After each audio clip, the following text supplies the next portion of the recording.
Hello 大家好，咁我係 Ada 啦，咁好多謝大家出席我哋今日一個線上分享會啦。我都正式去講翻啦。咁其實咧，我哋會為我哋嘅客戶提供啲咩服務咧？咁我哋係為我哋嘅客戶咧係提供一站式零存貨咯，呢個最緊要啊！網上生意支援服務嘅，咁包括貨源啦、批發貨源啦。咁我哋貨源種類好多，咁我轉頭都會詳細介紹嘅，譬如由女裝啊、潮牌啊、寵物啊、美妝啊，總之你諗得到市場上面有嘅貨，基本上你哋都將來會有嘅咁句，係啦。咁但係最緊要就係咩咧？我哋係喺市場上面係，即係其實出邊好多都取巧啦，零存貨啊，收單先啊。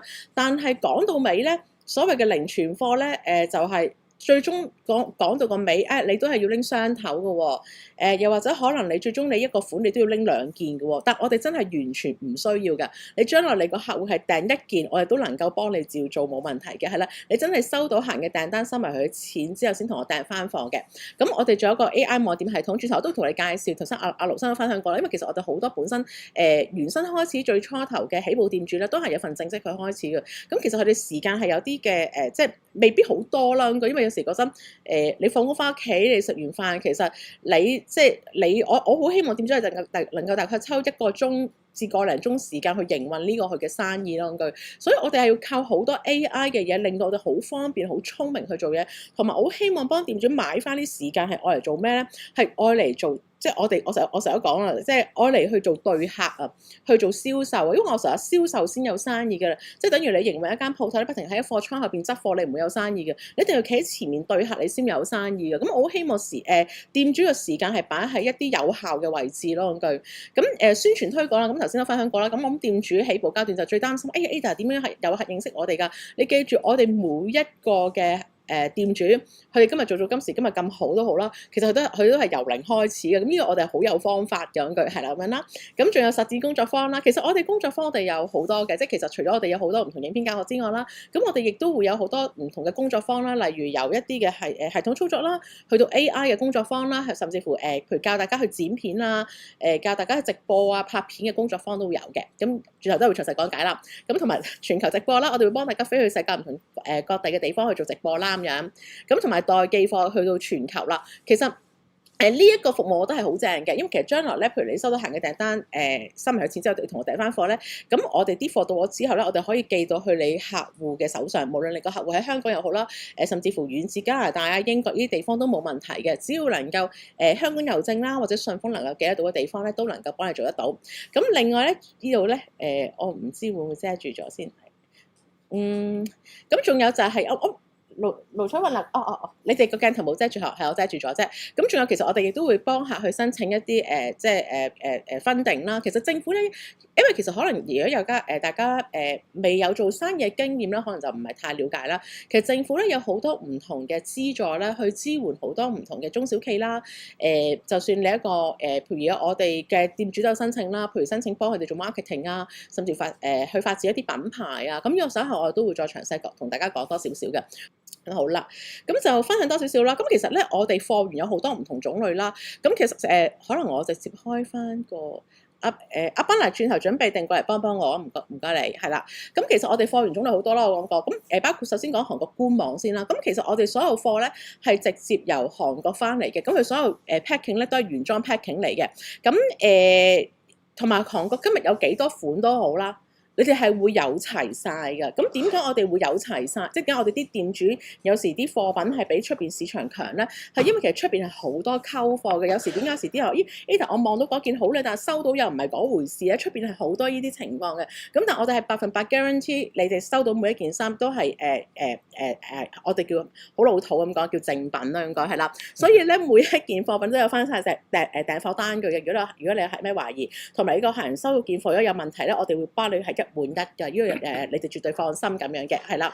咁好啦，所以呢啲都係我哋平時訂貨單據啦。所以將來你客戶收到咧，係好有信心嘅，都講佢哋收到係全部有原裝 packing 嘅。有時我都講啦，雖然我咪同佢講，如果你客有咩懷疑，我哋提供我哋能夠提供翻嗰張訂貨單據嘅，但我都夠膽講，可能1年都冇一個客會問我哋嗰句係啦。咁就好啦。咁東大門啦，東大門唔知大家有冇去過啦？咁其實東大門都有好多唔同嘅場啦，APM Place 啊、Nuts 啊、Queen Square 啊、DDPD 咁樣啦。咁其實翻嚟佢哋真係就冇乜好靚嘅包裝嘅，咁就好似你見到左手邊呢張相咁樣啦。因為真係批發嘛，係咪？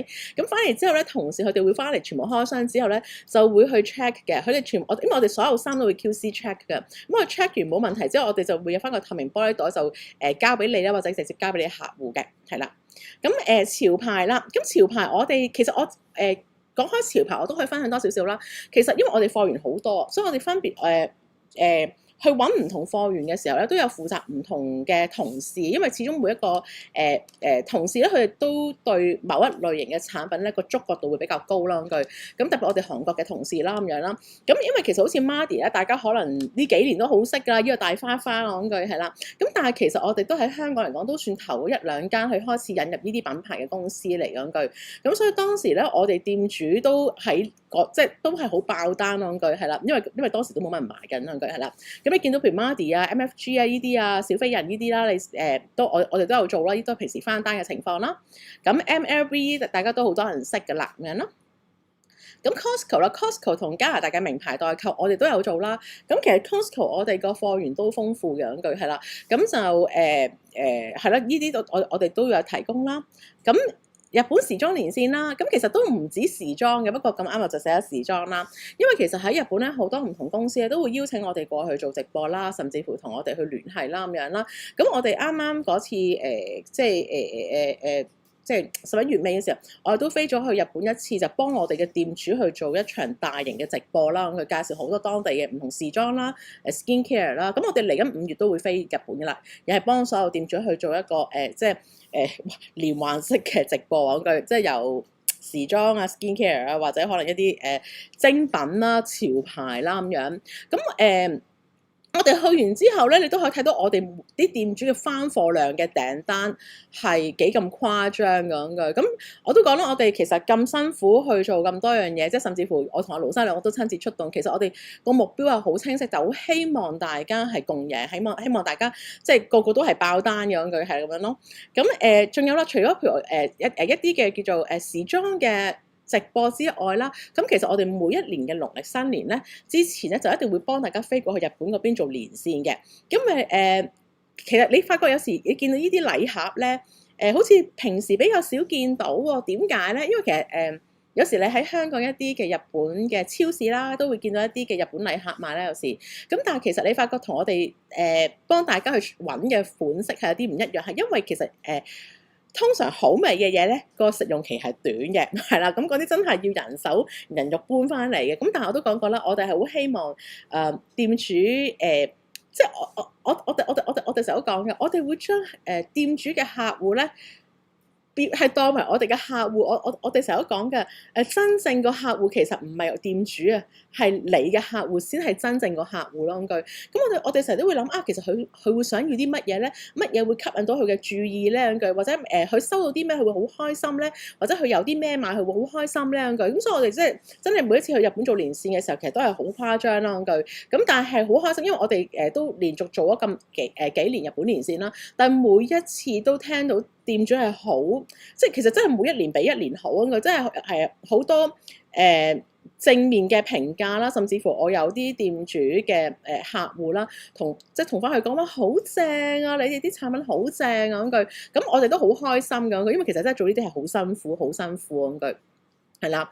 咁通常我哋做得禮盒連線嘅時候，亦都會做埋一啲譬如咩招財貓啊呢啲咁嘅產品啦。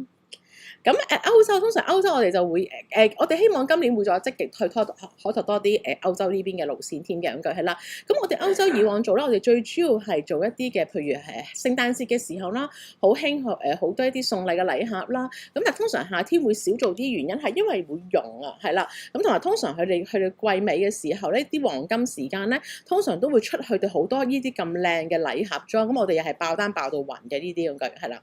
咁健康食品頭先阿盧生都分享過啦。為我哋其中有一間公司都係做啲比較大批啦，就會譬如如果你哋喺一啲線下嘅連鎖店覺得有啲比較譬如有啲嘅連鎖店都好出名，佢哋嘅價格好優惠㗎，咁但係當你發覺佢嘅價格好優惠嘅時候，原來你哋都仲可以拎到呢個優惠價格之前嗰段嘅批發價係一罐都拎得到嘅時候咧，其實呢個係好正嗰句係啦咁樣啦。咁你見我哋都好係好全面啦嗰句。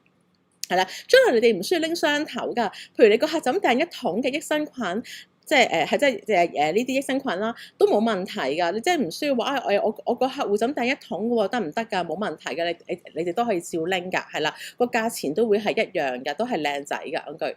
咁生活百貨其實生活百貨可以覆蓋嘅類型都好多啦，由家品啦去到美容啦，或者可能一啲電器啊、小家電啦。咁我哋電器嚟緊都會有一個比較大規模嘅上架添嘅嗰句係啦，咁樣啦。咁就好啦，咁都分享翻我哋其實我哋香港同韓國嘅貨倉，因為我哋喺香港同韓國都有分別，除咗有公司之外咧，亦都有我哋自己嘅倉庫啦，咁句係啦。咁呢啲都係譬如你右手邊嘅黃色呢張相咧，都係其中一啲平時翻貨嘅情況。因為其實平時咧所有韓國啊因為我講韓國為主先啦，唔好講其他國家先啦。咁佢哋都會寄晒去我喺韓國嘅倉庫咧，我哋每一日都會寄，即係都會係空運翻嚟嘅，係啦咁樣嘅。咁佢翻嚟之後咧，同事咧就全部會拆箱，會幫你 check 貨噶啦。我哋其實咧我哋係目標做到係今日翻貨，今日全部出貨唔留嘅，因為我成日都覺得咧即係頭先阿盧生你一樣都講得好好，即係其實咧，我哋做呢一行咧，我哋唔係要做到，我哋係要做得比人好啊。其中一樣嘢，我哋追係咩？追物流嘅時間啦。點解我哋日日訂貨、日日翻貨，我哋從來唔會儲單咧？係因為我就好希望無論喺質素方面啦、時間方面咧，你都能夠贏到市場啊！咁句係啦，咁我覺得呢一樣嘢都係即係都係我哋嘅其中一個目標嚟嘅咁句咁樣啦。咁所以而家喺韓國嗰邊嘅同事都好好啦，佢哋喺嗰邊咧已經係預先幫我哋有時有一啲貨已經係分晒單啦，嚟到嘅時候已經係喺樓下係直接去樓下順豐即刻寄走咗咯，咁句係啦咁樣啦。咁我頭先講過啦，咁我哋出貨之前咧，我哋會逐件 QC 嘅。咁我哋 check 完之後咧，我哋入翻原裝包裝袋啦，咁就寄翻俾你嘅客戶啦。咁我哋寄貨咧，我哋唔會寫我哋公司名啦，亦都唔會寫入我哋任何資料嘅。我哋寄貨嘅時候咧，係會填翻你哋鋪頭名啦，聯絡電話號碼會填翻你哋嘅公司電話號碼啦。咁地址都係就咁寫荔枝角咁東方國際大廈咁就算啦，因為我唔會俾你客知道我嘅存在嘅。咁同埋因為我哋都係用一啲係好叫做好信心度高嘅物流啦。咁如果到時萬一 touch wood 真係有啲咩事嘅話，咁你可以聯絡翻我哋嘅。咁但係即係 so far 嚟講都係好 OK 咯，咁樣嘅。咁就所以其實呢個都好簡單講個流程。其實將來咧，我哋每日有過千款嘅產品咧，你係可以自動去上架佢哋嘅網店啦，去你嘅社交平台，例如 Facebook 啊、Instagram 啊、Threads 啊，或者甚至乎啲客戶有小紅書啦。咁你到時咧，你唔需要有一筆嘅現金嘅，你真係收到客人嘅訂單啦，收埋佢嘅錢之後先同我訂翻貨。打個比喻啊，今日我哋有件衫個來貨價係150蚊，咁你可能賣俾客戶係280蚊。咁你係收咗客戶280蚊之後咧，你先拎翻150蚊同我訂翻嗰件貨嘅啫。咁所以呢一個喺對於我哋做生意嚟講，我覺得呢個係好正嘅一環嚟嘅，咁係啦。咁同埋係零存貨壓力嘅。咁好啦，咁你同我訂翻貨之後咧，我哋每日早上10點鐘截單。總之你喺截單時間之前落翻單過翻數俾我哋就可以噶啦。例如今日我有30張單喎，咁你咪分開30張訂單落翻俾我哋，話翻俾我聽，你嘅客戶叫咩名，佢個電話號碼係邊，即係幾多，地址喺邊度？咁同事收訂單啦，佢件貨到咗就即刻幫你寄去你個客戶手上噶啦。咁至於運費方面，我哋就會韓國嚟香港啊、日本啊、歐洲翻嚟香港係包晒㗎，咁句係啦。所以你唔需要擔心出邊有時咧拎過貨嘅人就會明㗎。其實物流係一個你估計唔到個成本嚟嘅，即係上個星期即係有線都嚟訪問我哋，即係都訪問我哋有關物流方面呢方面嘅成本咁句。咁其實呢個已經係好好，已經係我哋幫你承擔晒。所以其實即係都感恩啦。即係其實因為我哋拎個量都算托賴都叫比較大咯句。咁所以其實供應商即係其實物流咧公司咧都未加我哋價嘅。即係其實如果喺某一啲咁，就算有啲加咧，其實即係都算屬於比較遲加。咁但係我哋都其實都暫時我哋係都冇轉嫁喺店主身上嘅。咁我覺得呢一樣嘢對於即係其實店主都有私下 WhatsApp 我 Ada 點解你哋都冇加嘅？我話係啊，我話咁 OK 啦，即係又唔係真係加好多，即係對我嚟講，咁我話。所以我都冇，暫時我都冇加個店主咁嘅，係啦。咁就即係連呢啲風險我哋都幫你承擔埋咯。我想講係啦。咁我哋到時到咗之後就會寄到你客人手上啦咁樣嘅。咁其實頭先都分享過啦。其實我哋除咗提供咁多嘅即係譬如講完貨呢 part 之外啦，咁我諗對我唔敢講唔好用教育啦，但係我諗一啲嘅經驗分享啦，點樣能夠令客做得到啦？我成日都同啲客講嘅，如果個個擺件貨上網賣都會成功啊，個個都發咗達啦，嗰陣佢哋話係咪先？咁我覺得係唔會嘅，即係其實一定係入邊有一啲好多巧妙方法、聰明嘅方法，例如好似我就係講點去揾客啊，點去落隻廣告啊，好多人冇呢種概念咧，成日都覺得喂廣告係咪好貴㗎？咪冇係咪即係成日喺度學個操作啊？唔係㗎，我哋教你哋嘅時候，我哋連個內容都幫你去諗，用乜嘢內容去做廣告，其實點樣去做係最好，同埋點樣再去，譬如推完再推定另外一陣，即係其實我哋都有好多呢啲唔同嘅教學啦。所以你見我哋都舉辦好多唔同現場嘅工作坊俾大家嘅，係啦。咁社交平台啦，其實好似我哋講我哋嘅教學入邊，其中一啲都會教大家社交平台嘅技巧啦。咁其實 Facebook 會喺市場上喺我唔好講其他嘅地方啊。咁如果喺香港嚟講咧，其實如果你講喺網購度咧，其實 Facebook 而家仍然都係一個比較最大嘅主導嘅平台嚟嘅咁句。跟住其次 Instagram 啦，跟住 Threads 啊、小紅書呢啲咁樣啦。咁首先我講翻 Facebook 先啦。咁通常我教你哋嘢咧，我唔會教你哋係有乜嘢係可以做先嘅。首先我一定要教你哋係有乜唔可以做先嘅。因為呢個係好緊要啦。其實我唔知大家有冇聽過一啲嘅即係呢啲唔係傳聞嚟嘅，係事實嚟㗎。有一啲可能有啲page 可能有成超過10萬個粉絲啦，十幾萬粉絲啦，係一晚之間係突然間唔見咗。諗下10幾萬嘅粉絲用咗幾多年嘅時間努力去先能夠去儲得到啊！但係可能突然間你唔知犯咗一條乜嘢嘅叫做Facebook 覺得你唔啱嘅嘢啦，或者可能有人投訴你嘅嘢啦，佢就將你成個 page 唔見咗兩句。咁所以我覺得呢一個係好大嘅風險。所以點解我哋成日要俾網站大家咧？點解我哋提供咁多唔同一啲叫做係叫做喺周邊一啲比較軟性儲翻客嘅方法咧？兩句係因為我哋唔應該將一啲生意擺咗喺人哋嘅平台度嘅兩句係啦。但係我覺得 Facebook 係對於我嚟講係一個最容易曝光率嘅平台嚟嘅。咁但係我哋就會喺入邊知道佢哋嘅演算法。有咩係可以做，有咩唔可以做啦？做啲乜嘢個演算法係會更加好咧？乜嘢叫演算法咧？唔知大家有冇聽過？即係其實大家知唔知道啦？其實譬如當你今日你 Facebook 你有1萬個粉絲，或者唔好1萬啦，我當有5000個粉絲。咁但係其實你發覺你每一次出 post 嘅時候咧，其實都好似睇人嘅即係睇到嘅人比例唔係咁高喎。點解咧？係因為你個分數低咯。咁我哋用乜嘢方法能夠令你個分數高咧？咁其實我哋有好多呢啲嘅教學方法教大家啲巧妙方法咁樣嘅，係啦。咁就都唔好講巧妙啦，但係你要知道有咩係啱去做，有咩唔啱去做咯。句係啦，同埋乜嘢內容係最好啦咁講。咁同埋到時啲資料都會俾大家嘅，例如乜嘢嘅時間係最好啦，點樣可以令到自己分數最高啦句。係啦，同埋喺 Facebook 度其實係咪淨係咁單向，淨係不停介紹自己產品咧？咁都唔係，其實都有好多唔同一啲嘅花絮片段啦，或者可能有一啲更加多唔同嘅內容啊，其實都可以喺你個平台度出現。咁我都會俾一啲 tips 大家之後，亦都會教大家點樣去做，甚至乎點樣用 AI 去做，係啦。可能甚至乎你個 post 度，哇，好多人有興趣留言嘅時候都唔需要自己覆，係 AI 幫你覆埋。咁呢啲我稍後都會再講噶啦，咁句啦。好啦，咁其實呢個就啱啱我講緊啦。因為我諗無論你係咪返緊工都好啦，就算你係你係全職做都好，咁我都講時間係我嚟做啲有用嘅嘢噶嘛，唔應該不停喺度揸住部手機係做 CS 啦咁句。咁其實咧機械人好就係幫你做晒前面嗰一陣噶啦，但係我通常我都會教客係比較人性化啲，就因為我自己都好怕嗰啲即係大公司嗰啲啦，即係好似咧揾極都揾唔到個人啦，咁我唔中意嘅，其實我都唔係太喜歡嗰啲咁句係啦。咁但係咧，如果你入邊你能夠聰明啲調整到佢人性化嘅話，其實成件事就好不一樣咁句。咁其實我哋都會幫大家去 setting 添咁句，係啦，我哋會加埋呢個軟件俾大家嘅。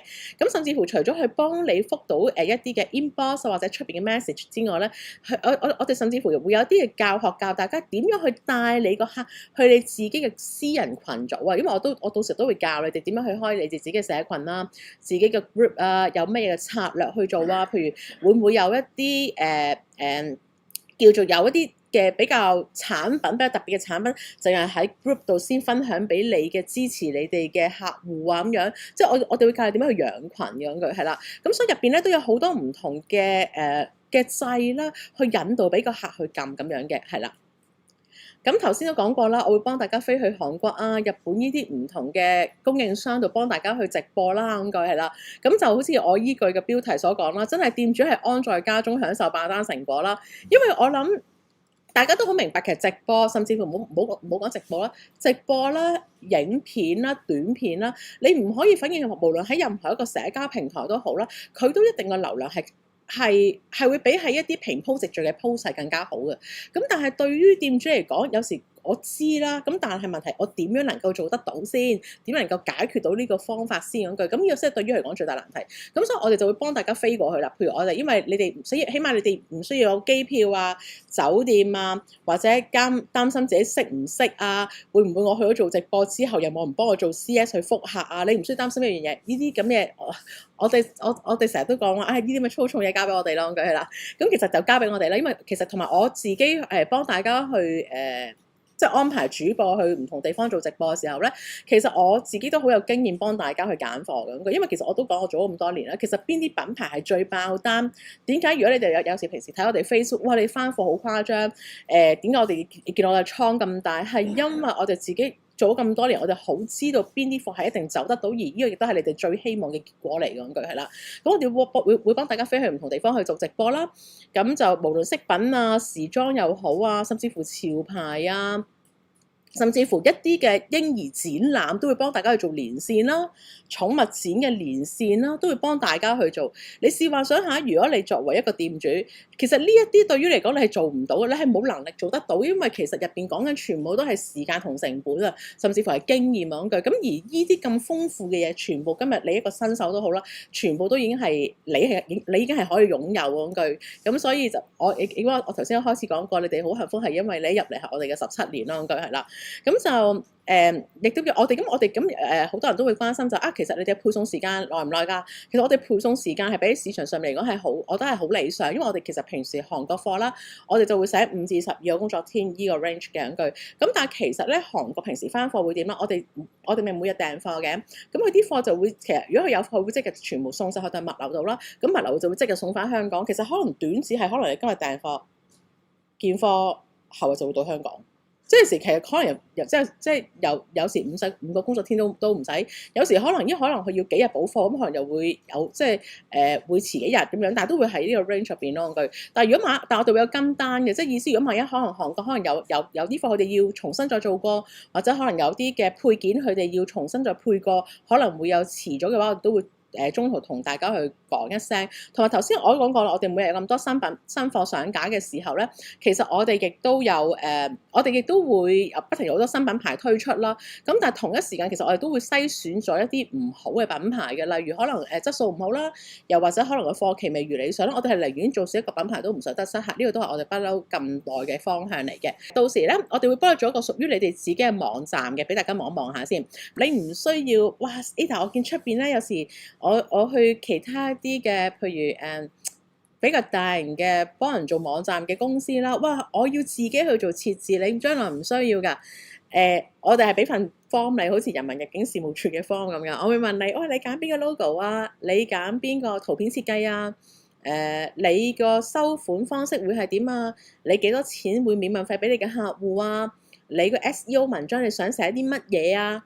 咁其實同事就會幫你答㗎啦。你其實收到就係就係你間鋪嚟嘅嗰句，所以其實入邊你唔需要識任何嘅網站設置上面嘅嘢，你係掂唔到嘅嗰句係啦咁樣啦。咁到時我哋會問你啊，你想要邊個 logo 咯？我哋有好多 logo 俾你揀嘅。咁同埋你個網站可以收到唔同嘅貨幣啦，亦都係翻譯到唔同嘅語言啦，繁體啊、簡體英文咁樣咯。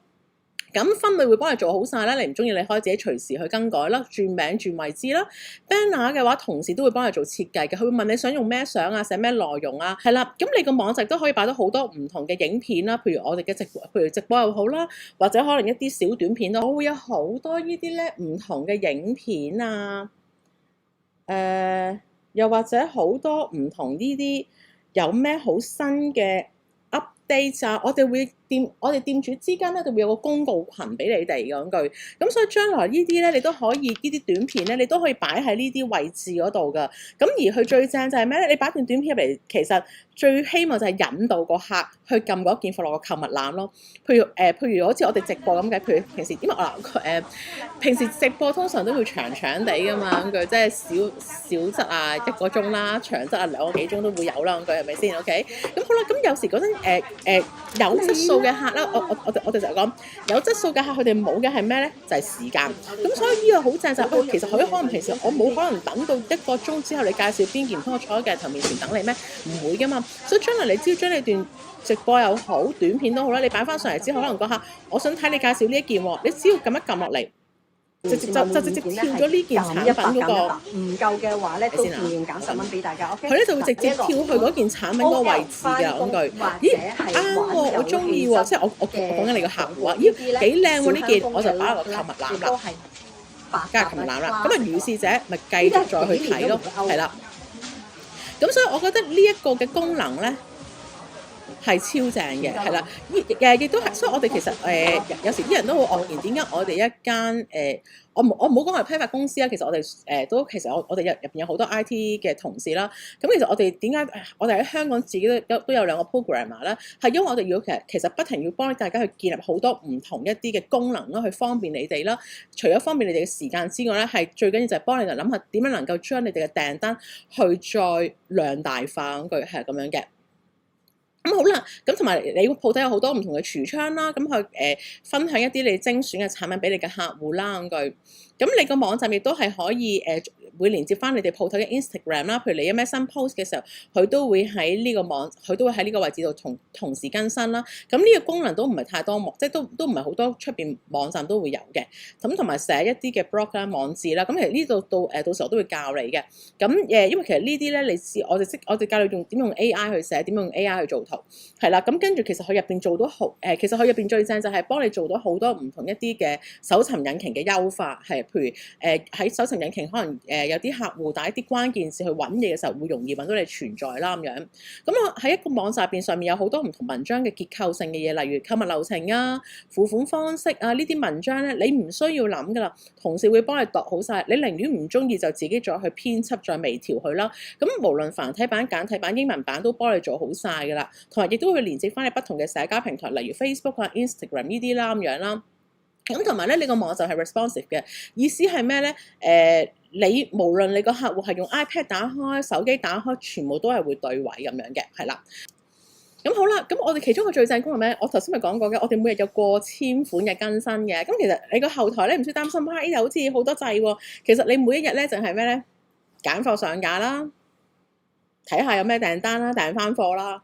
咁其實真係冇咩做嗰句，其他嘢其實真係定期去做就可以嗰句。咁首先講貨啦，我哋每日有過千款貨啦。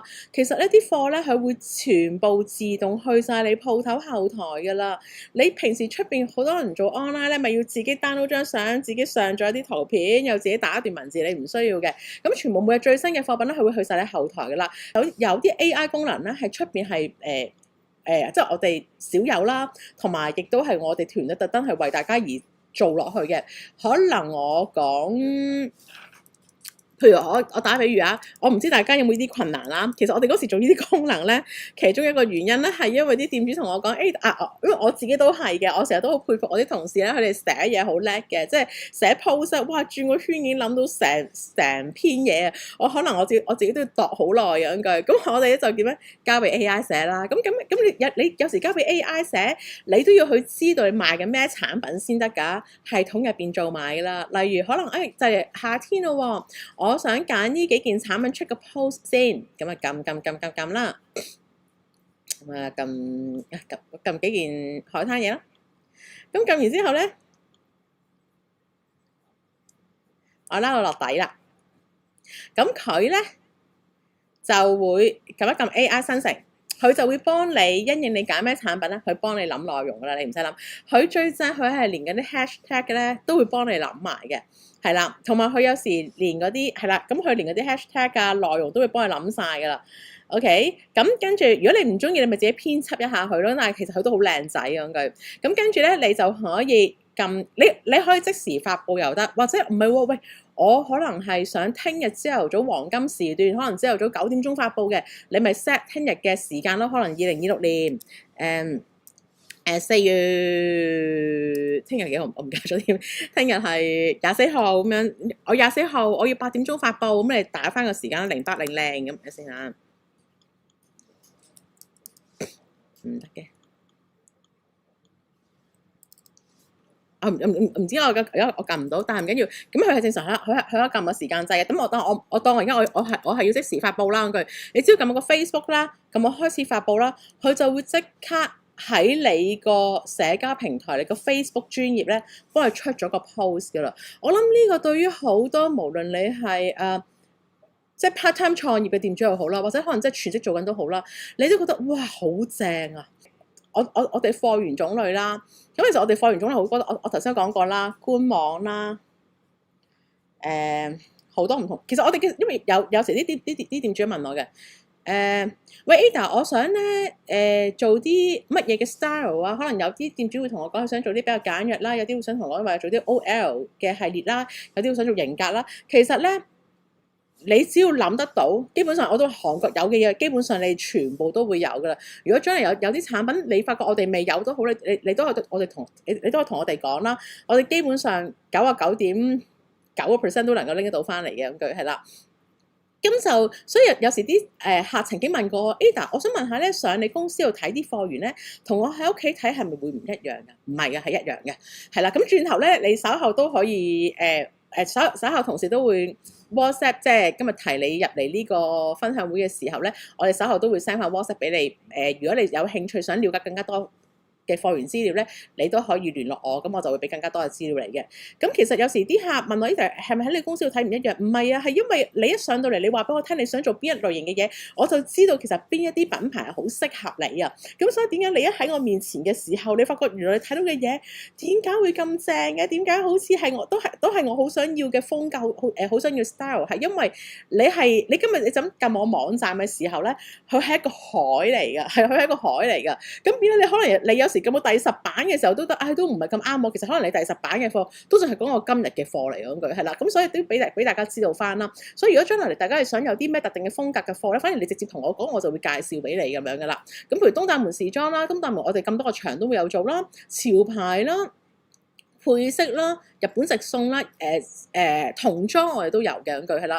寵物產品咧，其實我都同大家分享過啦。其實如果你問我童裝同寵物產品啦，其實我覺得寵物產品而家市場係仲大過童裝添嘅，係啦。咁 Daiso 代購，其實我今日先教個店主，我教佢哇，其實咧我有啲店主好叻嘅，即係而家都學到好叻，就係我教佢點樣用 Daiso 嘅產品咧去拍一啲短片啊。咁跟住咧，其實個流量做得好好，咁將來我都會教大家咁樣嘅，係啦。譬如文創啊、卡通精品啊、一啲韓國嘅內衣啊、Olive Young 啊，咁其實因為咧。Olive Young 咧，其實佢哋每一個月咧都有好多唔同一啲特定嘅優惠嘅之外咧，亦都同好多唔同嘅 IP 去合作咁句。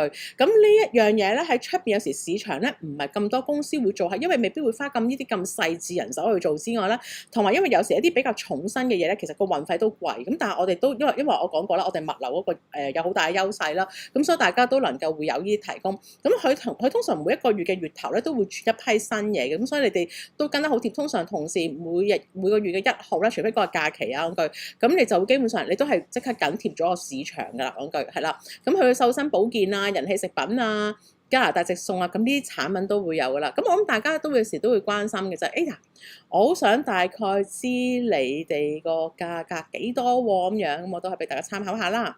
咁其實咧，咁但係當然你稍後你聯絡我嘅時候，我會俾更加多嘅資料你哋參考下嘅。咁你登入我啱啱登入咗入嚟呢啲咧，係你哋嘅拎貨價嚟㗎啦，已經係包括晒韓國嚟香港嘅運費。件衫有問題，我哋會一換一包換，係啦。連包換即係換嘅時候，香港去韓國，韓國嚟香港運費我都包埋啦。同埋係最緊要一樣嘢係冇任何數量限制，因為其實出邊好多市場都有好多取巧，就話零存貨啊，先收單後訂貨。但係原來講到尾唔好意思啊，你最少你要訂2件，或者可能你最少要訂幾多兩？我哋係我哋嘅店主係唯一一間係可以係零存貨，真係一件都唔需要摘咁樣嘅，係啦。咁你見到呢啲價錢咧，已經係將來你哋嘅拎貨價。咁同埋其實通常咧，如果通常我都建議啲店主嘅，如果起步階段咧由0開始咧，通常大概200去到400蚊呢啲零售價嘅價位咧係最好走嘅。我覺得如果將來你嘅鋪頭咧，我都會建議你大概80%嘅貨源都係揀呢一輪嘅價位嘅。咁可能剩翻個20%咧就可以，冇篩選㗎啦，唔理嘅靚嘅相啦，咁都得嘅。因為我覺得做 online 一樣嘢真係好好，我都好如果將來有機會大家成為我店主，而有機會認識其他店主咧，你都好肯定聽到其他店主成日講噶，喂，我啲客質素好好嘅。其實你有時見個客個住址咧，都話咗俾你聽個客戶嘅質素去到邊度。首先講翻啲店主，呢都係店主見證啦。因為我特登係抽咗一啲佢哋嘅階段，即係如果你問我店主咧，佢有一個叫初頭嘅階段啦。初頭嘅階段，我斷定佢係由0開始去到半年以內啦，即係3個月，即係可能由0去到半年以內啦。咁你見到呢啲 message 最主要都係嚟自呢一類型嘅店主嗰句。咁我都會希望俾啲店主見證大家啦。咁譬如好似我哋之前幫大家譬如幫個店主做一個 Sanrio 直播，其實佢一個 Sanrio 直播咧係一次都儲咗80幾個新客㗎。咁而呢中間呢個店主咧，因為今日我哋做 Zoom 啦，所以我就冇俾一啲以前店主嘅訪問大家睇過啦。其實我呢個店主咧，當時佢係3月先正式開始做啦。佢3月份嘅時候咧，因為有我哋直播嘅加持啦，其實佢3月已經有唔知佢30幾定40個新客㗎。咁4月佢就冇再同我講住嘅。咁佢5月嘅時候，佢又再同我講啦。唔知因為大家唔知傾開啲乜嘢啦咁句係啦。咁佢同我講係5月，我都有68個新客咁句。因為其實咧，我都俾大家知道翻啦，即係將來你因為你將來揾嘅時候，我都會再細節同你講你將來點去追你嘅目標嘅。其實你只要追到你有50至100個客戶咧，其實我都幾好肯定，就係你將來即係1年過百萬，我覺得即係你問我，就算你唔過百萬，我覺得80幾100萬收入，我都係絕對冇問題。因為其實我有好多店主已經係做咗，即係已經係做到咁樣嘅。因為我成日都同啲客講嘅，你最終最尾你成交你賺幾多錢？係講求咩因素咧？係你有幾多嘢俾客去揀啊！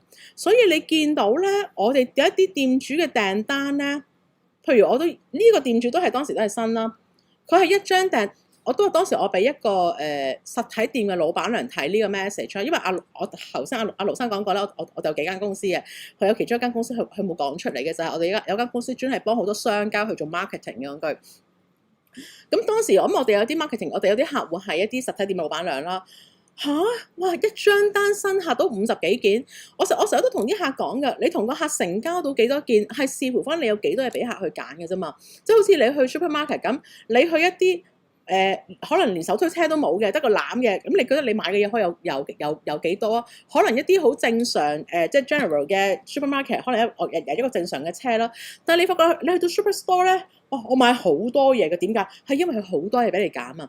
咁所以點解 that's why 我哋點解其實我哋前面要做咁多功夫，幫大家揾咁多貨源啦，甚至乎揾咁多咁精彩嘅貨源啦，係因為目標就係要你哋行到呢啲嘅位置咁句，即係就算唔好話50幾件咁即係呢咁多啦，我哋都講我哋每一次做完直播啦，20幾30件嘅訂單係好多啦，同埋平常恆常性嘅訂單咧，基本上係好少會1件2件嘅，基本上都我諗。一般嚟講，大概都有5件呢啲，即係3至5件呢啲起步，同埋通常我都會教你去點樣 set free shipping 啦。通常我會譬如教你哋500蚊就會 free shipping，咁通常同埋你多款俾客揀嘅時候，通常啲客都會揀幾件咁樣嘅，係啦。咁我都介紹翻啦。咁其實我哋有2個計劃，睇翻自己需要嘅。咁其實我哋有個叫創業計劃啦，有個叫進階計劃啦。咁其實講貨源啦、網站啦、寄貨啦。基本嘅教學啦，2個 plan 都一定會有齊嘅。咁佢哋兩個 plan 最大分別會係喺邊度咧？第一就係你見到呢個啦 AI 嘅 course， 因為我哋會有一啲嘅現場嘅同埋 Zoom 嘅工作坊嘅。就係我哋501咧，最主要教大家點樣揀貨啦，點去 mark up 啦，同埋譬如起步階段嘅時候，其實有咩點樣用 AI 去分析市場嘅趨勢啦？點樣去定價啦？咁502呢一堂咧係教大家一啲系統嘅。其實通常咧，我哋本身已經係有晒一啲影片教學俾大家做 backup 嘅兩句，但係都好希望一個新嘅店主嚟嘅時候咧，都有啲好現場嘅實際嘅堂陪住佢哋，即係手把手啦，兩句係啦。咁同埋點樣去 set 你哋嗰個年入百萬嗰個成長藍圖啦？咁係啦，因為我都好好，因為我真係好開心。你見到之前有啲店主都分享過，我哋俾呢一個嘅策略去嘅時候，佢哋點樣輕鬆做得到啦？咁好啦，503呢個係教大家 AI 嘅，因為其實 AI 咧好多人都會覺得哇，好多人都教 AI 啦。其實大家可能嘅認知 AI 咧，仲係覺得喺個 ChatGPT、DeepSeek， 即係嗰啲問句嘢去答你嗰啲叫 LLM 啦。其實唔係嘅，其實 AI 係可以做到好多樣嘢。其實 AI 因為其實我同阿盧生咧都係不停即係我哋都做咗咁多年啦。其實我哋不停都係堅持咧，係持續喺市場上面去學習嘅。我哋會學習，因為我成日都講嘅，我哋咁多年嘅經驗咧，我哋去學習一樣嘢咧，我哋會即刻好知道點樣去能夠應用到喺盤生意上面，而幫到你哋。都話我哋去學呢個 AI 嘅時候，其實最大嘅原因係希望點樣能夠幫助到我哋店主。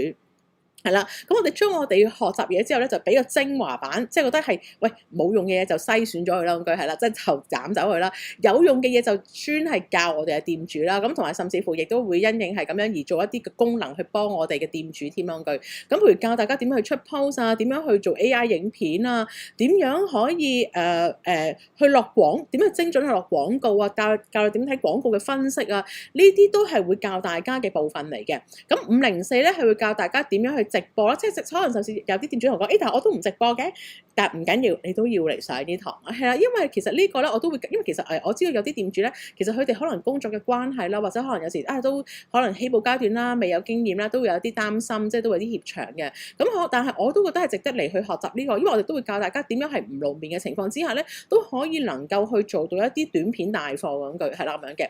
咁好啦，咁而呢啲堂咧，503、504呢2個最高價值嘅堂咧，就會係喺進階嘅計劃先會有得上嘅，係啦。咁同埋頭先分享過啦，大家都記得我曾經講過啲撳個掣就會幫你 AI 生成文章、自動發布 post 啊，或者係可能嗰個Facebook 嗰個自動幫你回覆 message 嗰個 chatbot 啊，同埋仲有就係喺你網站咧有個影片導購物，好多片擺喺度，個客譬如睇完段片，中意邊件就夾擺落購物籃咧，呢個都會喺進階 plan 入邊先會有嘅配套嚟咁樣嘅，同埋仲有一個功能就係積分啦，譬如1蚊1分啊，或者100蚊1分啊，咁由你去設定嘅啫。咁呢個譬如儲積分呢啲功能咧，我嚟扣住啲客呢啲功能咧，都會喺進階 plan 入邊嘅。咁所以其實2個 plan 入邊就係呢2個價錢嘅啫。創業嗰個就會係而家做緊優惠啦，199,990啦，係啦，即係你當2萬啦，係啦。咁進階個就會係299,990啦，咁樣啦。咁而家呢個我哋係會送一啲嘅年份俾大家嘅，譬如創業嗰個我哋會送多半年俾大家啦。進階嗰度我哋會送多2年俾大家，好希望嗰個支援期俾能夠大家有耐啲時間啊，咁句係啦。但係如果你得喂 Ada，哇，我都好滿意你哋嘅服務喎。咁其實我哋之後再 renew 幾錢啊？咁我哋 guarantee 你到時次年續約係6000蚊嘅，即係其實我都俾你知，而家我啲店主續約緊都係6000蚊樣嘅，係啦。咁其實因為我哋都講，我哋目標唔係喺呢度，我哋目標都係希望大家係共贏喺貨品方面，大家係都可以叫百花齊放咁樣啦，係啦。咁我哋嘅 payment 即係你可以，咁我哋係一次嘅付款咧。其實點解咧？因為我哋以前試過斷月收費嘅時候咧，好多零售客入嚟啊，因為即係我呢度我冇準備，唔好意思。咁所以就係你可以 WhatsApp 翻我嗰個我個電話號碼，我會一份表俾你睇嘅。你睇到我哋嘅價同市場出邊嘅價嗰個對比啊，有幾高？我哋講緊一件衫個對比啊，400幾蚊、300幾蚊、200幾蚊。係啦，即係我哋嗰時撞咗好多零售客入嚟啊！咁嗰時啲實體，因為我咪講過，我嗰時嗰班老闆好多都係實體店老闆娘嘅，佢哋投訴我，佢話但係你哋連少少門檻都唔 set，喂，做生意就唔同唔做生意乜分別啊？直接嚟揾你買貨咪得咯。咁我諗下，咁我又覺得係喎咁句，咁所以後期我就變為斷年收費咯佢啦，係啦。咁有啲店主問我，咁 Ada Payments 方面嚇，我係咪有咩方法㗎咁句？咁你可以銀行過數就得啦 ，FPS 啊、Alipay 啊。信用卡付款都得嘅，咁 Alipay 佢即係佢會有少少手續費啦咁樣嘅，係啦，咁用信用卡付款亦都冇問題啦。咁我哋亦都同 HSBC 合作嘅 ，HSBC 咧，咁佢係可以有分期嘅，咁佢由3個月分到36個月都不等咁樣嘅，係啦。咁通常咧要做 HSBC 信用卡分期咧，咁佢都會有唔同嘅即係叫做charge 啦咁到時咧因為佢因應佢嘅 charge 嘅關係咧，我都會送多1個月至2個月俾你哋咁樣嘅，係啦。咁所以我成個流程就會係咁啦。咁有啲客話如果我都好想把握時間，我想去開始嘅時候，咁我應該我下一步要點做啊？同埋成個流程要幾耐時間咁句。咁我哋到時咧，你去開始咧，你會揀個 domain 俾我，你會填份 form 俾我，話俾我聽你中意邊個 logo 邊個模板。咁跟住你話俾我聽你嘅收款資料。咁啱啱講開收款資料咧，都可以分享多少少啦。有時啲客問我 Ada，咁我起步係咪一定要開公司先㗎？咁我有時有啲客咧起步階段咧，佢哋未必會即刻去開公司先嘅。咁到時你哋自己去決定。咁到時你開公司，我都有 referral 嘅，譬如申請一啲嘅公司嘅銀行戶口啦，我哋都會有介紹俾大家入邊係佢可以 waive 咗你嘅 charge 啦，同埋唔需要你話每一個月入邊要擺定幾多錢嘅資金喺入邊嘅句。咁我哋都好多啲唔同支援嘅。咁所以有關呢方面，就你到時稍後都可以再問一問。我都冇問題咁樣嘅，係啦。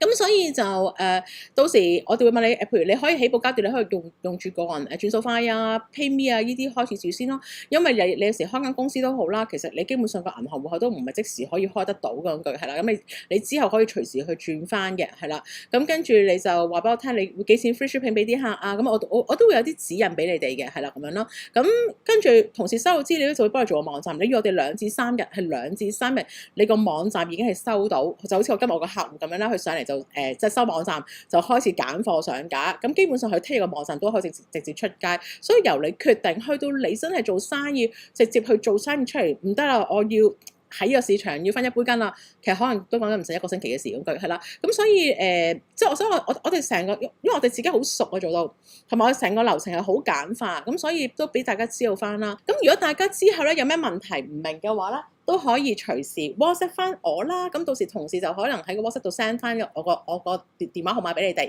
或者你我亦都好建議大家係可以辦 appointment 啦，嚟我公司睇下貨質素，因為我都講貨嘅質素係最緊要一環嚟嘅咁句係啦，咁係啦，同埋大家可能未上嚟之前都隨時 WhatsApp 我啦，問我啦咁樣。